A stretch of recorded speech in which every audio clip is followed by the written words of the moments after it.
Hi, this is Abdul Kareem from Khaleej Times, and in this video we're looking at Zakat Al Fitr. It's a very beautiful thing in Islam where we would like to celebrate the joys and the festivities of Eid Al Fitr with those underprivileged ones.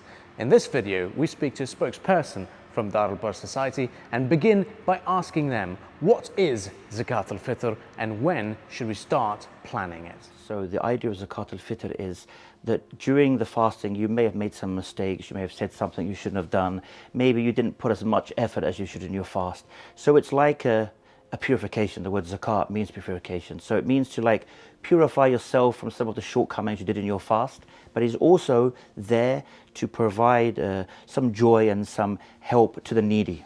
And why should one start preparing for it as soon as possible? It's good to prepare for it now because a lot of people leave it to the last minute. So they buy the food the last minute, and one of the conditions of this Zakat Al Fitr to be accepted or to be considered Zakat Al Fitr is, in fact, it must be given before the Eid prayer.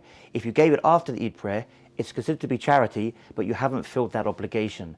So it's better to prepare in advance, and charity organizations like Dar Al Bar, when you pay them the money, they make sure that it gets bought and distributed at that correct time. How does one calculate the obliged figure of Zakat Al Fitr? Yeah, well, usually it's calculated what you would say, for example, in the UAE, one of the staple diets is rice. So you'd calculate it, and it's approximately around just under 2.2 kgs of rice.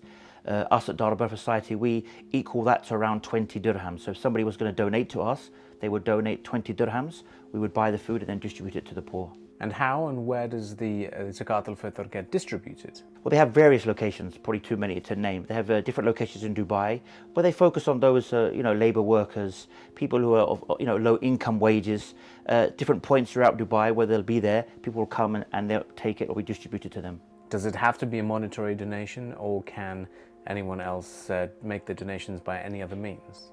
If you're coming through a charity like Dar Al Bar, it would be monetary, because we would take that money, buy the actual staple diet and give it out. Of course, if someone's doing it themselves, then they would ideally just give it directly as food, such as rice.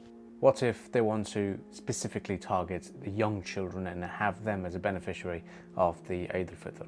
Yeah, of course, because it's Zakat Al Fitr, then we have Eid Al Fitr, the Eid celebration. So there are many poor and needy children out there that don't have the money to be able to buy, or families, they can't buy their children new clothes. So it's another project we have at this time where people donate money, and that is used to purchase clothes for those children, so they have that extra joy of Eid. We hope that this video has helped understand the concept of Zakat Al Fitr to you quite well, and will help you in planning and making your donations. Thank you for watching, and to stay updated with all the Eid festivities and updates, stay tuned to KhaleejTimes.com.